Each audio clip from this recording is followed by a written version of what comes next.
Welcome to the Workforce Navigator podcast. I'm Steve McDonald, your host. And today we've got, I guarantee, a very interesting conversation today with John Jeff Hutter. Now, John, you are the Director of Talent Acquisition at Two Chairs. You have one master's. You're going after a second master's right now. And you said it was in happiness studies. I'd love you to tell us a little bit about that. You're in the process of writing a book about grief. And then there's a lot that translates into the learnings from that book and what you're writing there into the workforce.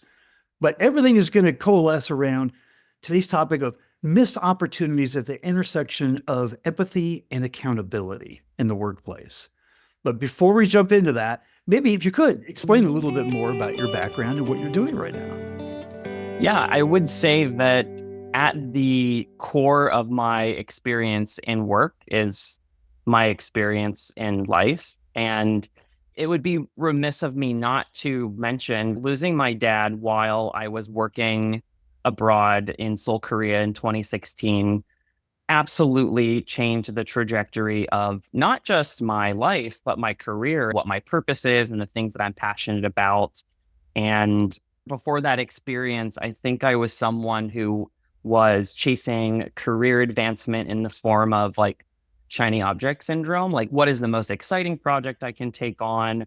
What's the biggest, best title I can have? And while it wasn't instantaneous, losing my dad the way that I did while I was living and working abroad really made me question a lot of the things that I valued in life and what my purpose was. Because I did lose him to suicide, I became very passionate about mental health, which is appropriate given that I'm now leading talent acquisition at a mental health provider.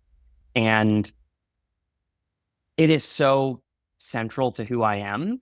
And I think that journey also led me down a really intensive, what I would call like spiritual download for 8 years, the last 8 years since I lost him. And so many of the things that I worked on were internal and have now made me so passionate. And I also think capable and qualified to work with other people and help them get to know themselves better so that we can be better leaders. So what I want to do is I want to get your point of view right away here on the importance of emotional and social intelligence in creating leaders inside of our organizations. I think that'd be a great place to start. Yeah, I think that emotional and social intelligence are qualities that I think group them under soft skills. And having worked in recruiting, I know a thing or two about what hiring managers are looking for. And many times you will engage with a hiring manager and they're looking for a very specific type of work experience, or they are looking for some type of technical skill. And while there are, of course, leaders, while they're thinking about those soft skills, I would say the vast majority, it's secondary or tertiary to the recruiting process. And the importance of emotional and social intelligence in the workplace is that we are working with people. We are working with other humans who have their own distinct emotions, lived experiences, goals, and intentions and motivations. And no matter how capable, qualified, technically skilled we are, it is so important to be able to recognize the humanness in each of us and the diversity of experience that we have. And so keeping that in mind, I think it demonstrates that emotional and social intelligence in the workplace and as leaders, being able to demonstrate that is the difference between having a wildly successful company that is able to retain folks, keep them there, help them grow in their careers, and companies who have staffed a lot of really smart people, but are not invested in the mission. They're not as invested in each other as humans and helping them achieve their goals. There's probably more I could say about that, but I'm sure it will come up in questions later on. Here's the first observation. This idea of soft skill, it's implied that it means it's not as important. But I'm going to tell you from past guests, I've talked to a CEO that's talked about creating high performance leadership teams. And he said, Steve, one of the most important things is that they know that I have their back, that I understand the difficulties. It might be in some things that are going on in their lives, relationships within the leadership team, within their own teams, But he said, the most important thing is that they know that they have my support. That is an emotional intelligence that he had that I would say goes far beyond a soft skill. And it translates not only him to his leadership team, but them to their teams, peer to peer. We had another guest on that talked about recognition of cultural diversity, and especially where most of our companies that we work in, we have a very global component. We have clients or we have coworkers or we have partners in other parts of the world that come from different cultures. Understanding those cultures and appreciating that and bringing that into the mix of how we work together in an organization. I wouldn't call any of these that we're talking about here soft skills. I'd say that they were like very strong leadership skills that were front and center, along with the skills to actually required to do the job. So I just wanted to put that on the table as I think what you're talking about here is so important. I wanted to underscore that. And I know that you wanted to talk about culture as well and navigating workplace cultural movements and things that are happening. Maybe this is a good point to do that. Yeah, I think that first, in order to talk about understanding culture and the macro, we have to make it really clear that emotional intelligence starts with you. In order for you to understand other people's feelings and motivations, you have to be able to develop within yourself the ability to understand your emotions, to express them, to navigate the complexities and the nuance of that. And I won't give a litany of examples of how one can go about that. I think that's probably another topic, but I would say it's incredibly important. And I don't know that if we value that internal journey culturally in the workplace or otherwise right now. And it's just important to remember that it starts with you, because once you can relate to yourself emotionally, you will be able to deepen your pattern recognition abilities and be able to understand what's going on in the room.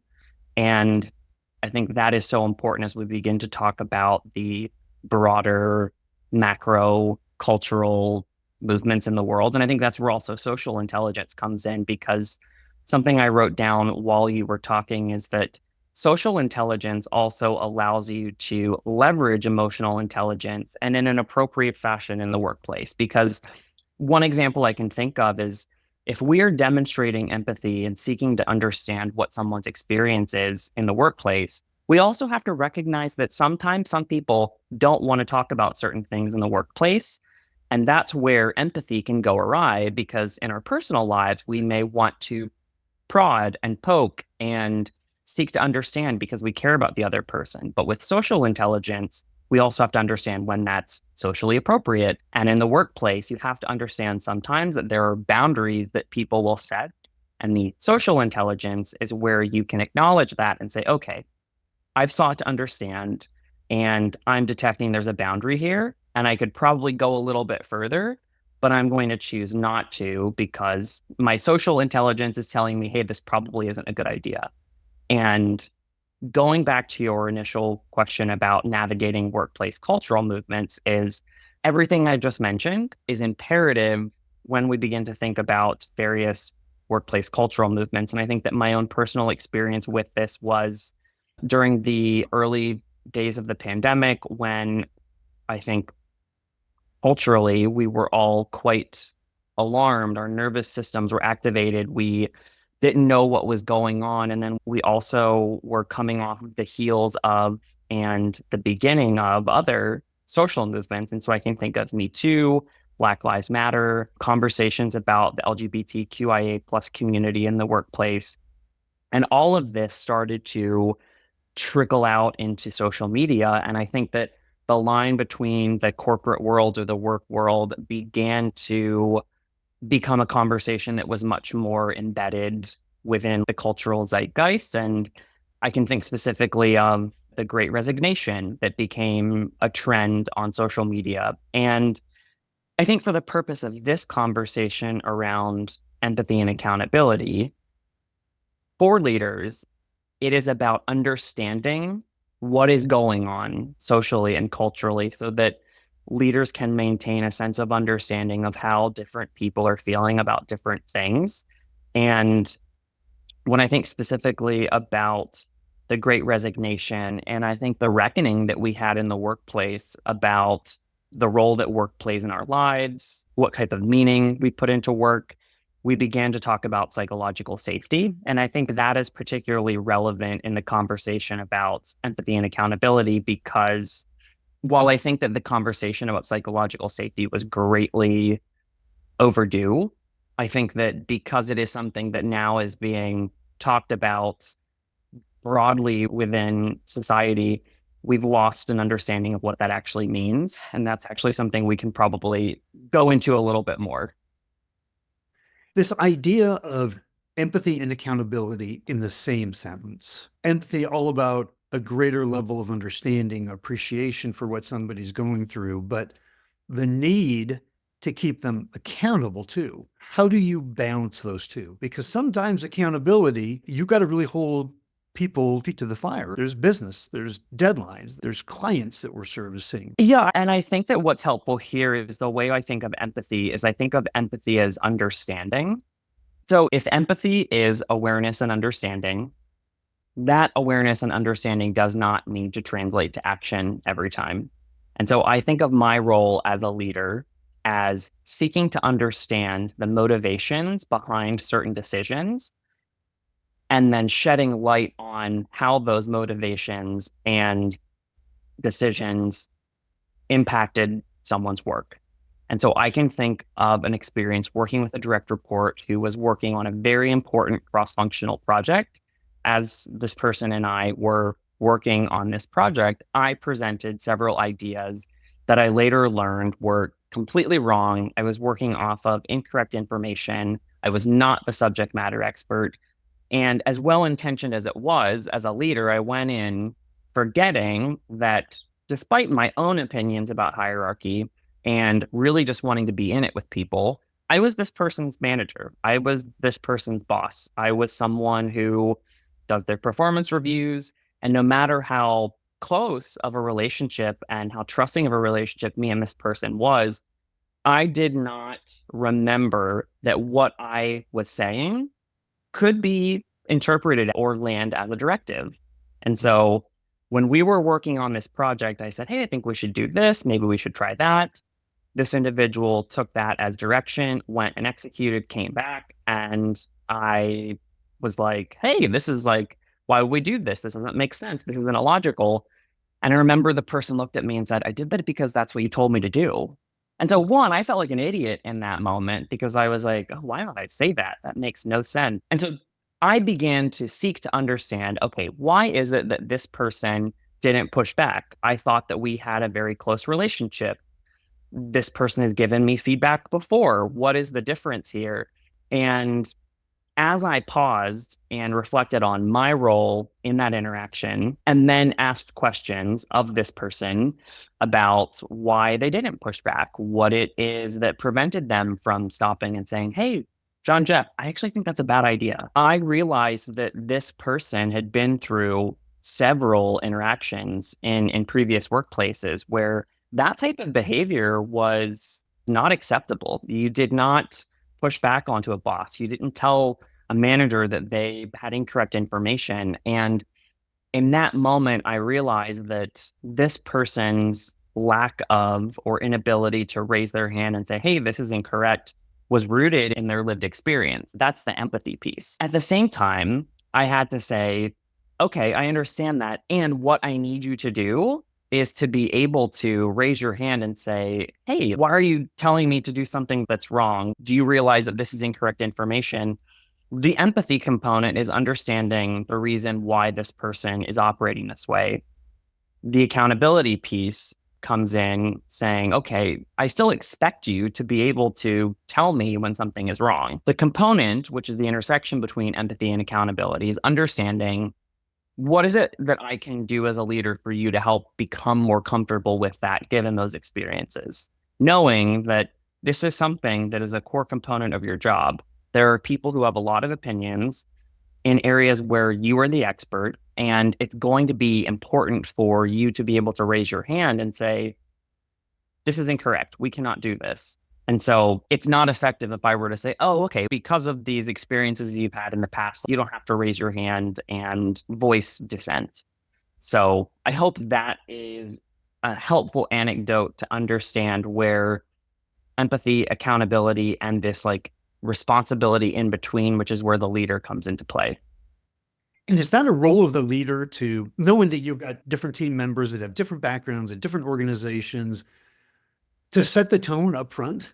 Like to say, I want feedback. I want everyone's opinion. I want collaboration on this idea. Is that incumbent upon us as leaders to do that? Or how does that just naturally happen?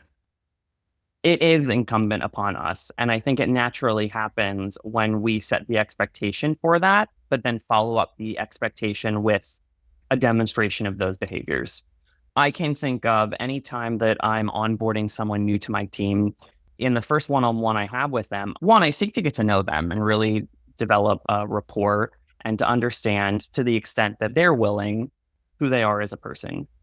And the second question that I've started asking recently is there anything in your past work experience that has been really negative or triggering or has affected your perspective on the workplace? Because I want to understand what's contributed to that so that I can identify ways that perhaps I can demonstrate understanding. And so I think of a few folks who I've onboarded who have said, hey, one thing that's really triggering for me is setting a 15-minute meeting without any type of context. And most of them felt that way because that is how they were laid off. That's how they found out that they didn't have a job. There's a whole other conversation, Steve, that we could have about better ways to notify folks that their jobs have been impacted by reductions in force, because I think the 15-minute meeting on the calendar is a tell. And what I will say is now I ensure that if I want to chat with someone, if I do want to pick their brain for 15 minutes, I give them a heads up and say, hey, I'm going to put 15 minutes on your calendar. I want to talk through this project, this thing, and I just want to check in and see how you are. And so I think that's like a second responsibility that is incumbent upon the leader, which is walking the walk. So it's one thing to say, I want to create a space that is open, honest, where you can give me feedback. But then the second part of it is demonstrating that behavior. And one thing that I have really endeavored to create in the teams that I work with is modeling receiving feedback. So I will ask for feedback. Sometimes I may even ask a manager to challenge me in a meeting on a particular thing where we disagree instead of hiding it in the background and then having the meeting after the meeting, because I want to demonstrate that not only do I want feedback, but I can take it and I can handle it. And I'm also a human, and that the response to feedback need not be a clinical experience devoid of human emotion. It is not fun to be told you're not doing something well or that you showed up as a jerk in a meeting. Those are not fun things to be told. And I think the more that I can hear those things and have the human experience on a public forum and say, I don't like hearing that, but I get it. So let me think about how I'm going to work on it. I think that those are really important elements to creating what is truly a psychologically safe space, which is really important. All of this has to translate in some way into your recruitment activities. And these are all really important things.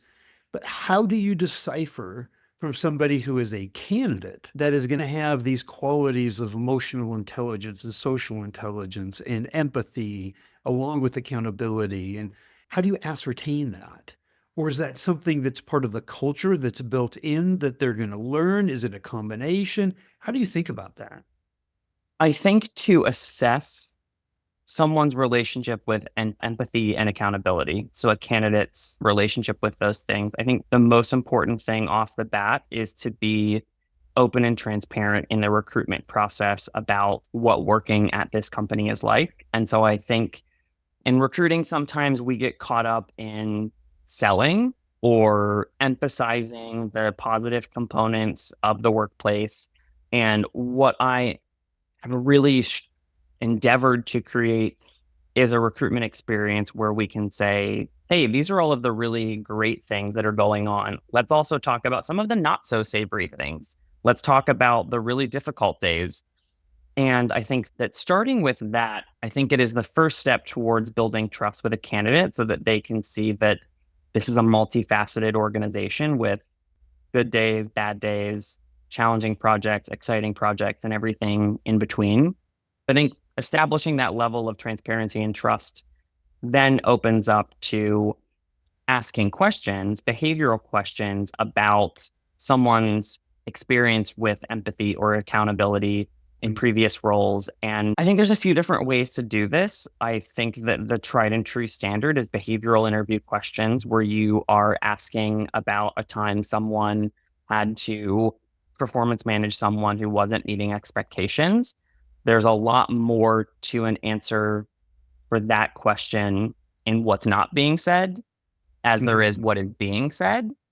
Because if they give an answer about how they put the person on a performance plan and they weren't successful and the impact it had to the organization, that there was someone who wasn't performing, and there's no mention of the candidate's understanding of the individual's experience, I think that's an indication of, okay, you may be able to hold someone accountable, but you're also not demonstrating any understanding of what this person is going through. And then similarly, if there's an answer about this person had this thing going on in their personal life, and there were all of these reasons why they couldn't be successful, but there's no connection to the reality of then needing to hold that person accountable to the expectations of their role, then it's probably over-indexing on empathy at the expense of being transparent with this person about what is expected and making excuses and not holding them to the greatest extent of their potential. So, what I want to ask in all of this that we've been talking about, if you had to boil it down and say, here's the one most important thing that I want you to take away from this whole conversation and how you can act on it, what would that be? Do the work on yourself. As a leader, seek to understand your own emotional world, your own inner state, because getting to know yourself really well will allow you to get to know others really well. So it has to start with you. You have to do the work. You have to go inward. You have to understand, why is it that when this person says this one thing, I get really angry? That's something for you to explore. Why is it that I am really frustrated with this type of project? And again, we're talking about the workplace. So I think starting with the workplace is a great place to do it. So the bottom line, it starts with getting to know yourself. Getting to know yourself allows you to get to know other people well. That then enables empathy. And I think the second point that I would offer is, think of empathy as understanding and awareness without the compulsion for action. So empathy is seeking to understand the experience of someone else, putting yourself into their shoes so that you can begin to imagine what it is they're going through. And then I think the third thing I would offer, and the final thing, is that accountability is not just the accountability to the expectations of the role. I think that the unfortunate reality of the world we live in is that empathy and accountability have been pitted against each other at opposite ends of the spectrum. And I think that holding someone accountable is the greatest form of care that we can show someone else, because holding someone accountable is believing in their potential and not allowing them to make excuses that rob them of achieving that potential and making it a reality. And with accountability, use empathy not as an excuse, but as an understanding so that you can adjust your approach. You can consider the way that you communicate something. You can consider the time that you communicate something. Because ultimately, if you are tailoring your approach to holding someone accountable to the person, it's probably going to be a lot more successful because you've individualized it to their needs. Again, with the agreement that we're not equating their needs with making excuses. I love that. And to me, the empathy piece is that I'm going to work with you. Somebody might have been sick for a little bit of time. We have these deadlines. Are there things that can slide? Are there things that can accommodate the fact that you were out for a little bit. Or to me, empathy is like, I'm understanding and I'm working with you. We're both in this together. Let's figure it out. Is that a bad way to look at that? Or is that a component of it? I think it's a good way to think of it with the caveat again that there's a guardrail with empathy that we have to remember, which is letting someone off of the hook. Because letting someone off of the hook is a form of enablement. And enablement, in the context I'm referring to it, is creating the conditions for someone to perform or operate in a way that is below their potential. And so I think that absolutely make adjustments. If someone has an obligation outside of work that they've communicated, that totally appropriate. It's also about understanding what are exceptions and what are habits. Because if it's a habit, it's a different conversation. You said something just now about empathy being in it with people and being in it together. And I think that it doesn't stop just there, it being in it with them. It is using your understanding of their experiences to not just inform how you operate with them or the perspective you have with them, but to develop pattern recognition over time. I think the more that you get in with people and understand their experiences, the better you begin to identify certain behaviors across time and space that you can recall and say, hey, wait, hold on. I talked to this person 5 years ago when this particular thing came up, and what I learned was this. Is it possible that a similar thing is going on now? And it's important to seek to understand because sometimes you're totally wrong. But at the very least, it offers clues as to why someone may be showing up to work late or not turning in assignments on time or not speaking up during a project meeting. And it allows you to skip some steps here and say, okay, I think this is what may be going on. Let me seek to understand if this is actually the case. I love it. I wish we had more time, but because I know there's going to be more questions that people have. And would it be appropriate that we gave out a link to your LinkedIn profile so people could reach out if they had questions? Yeah, that'd be great. Fantastic. Well, thank you so much for coming on. And one of my biggest takeaways, the soft skills are some of the most important skills that we need to have in an organization, within our leaders, within our teams. And so that's a huge takeaway that I have from today. And I just appreciate you coming on and sharing all of your insights. Thanks for having me. I appreciate it.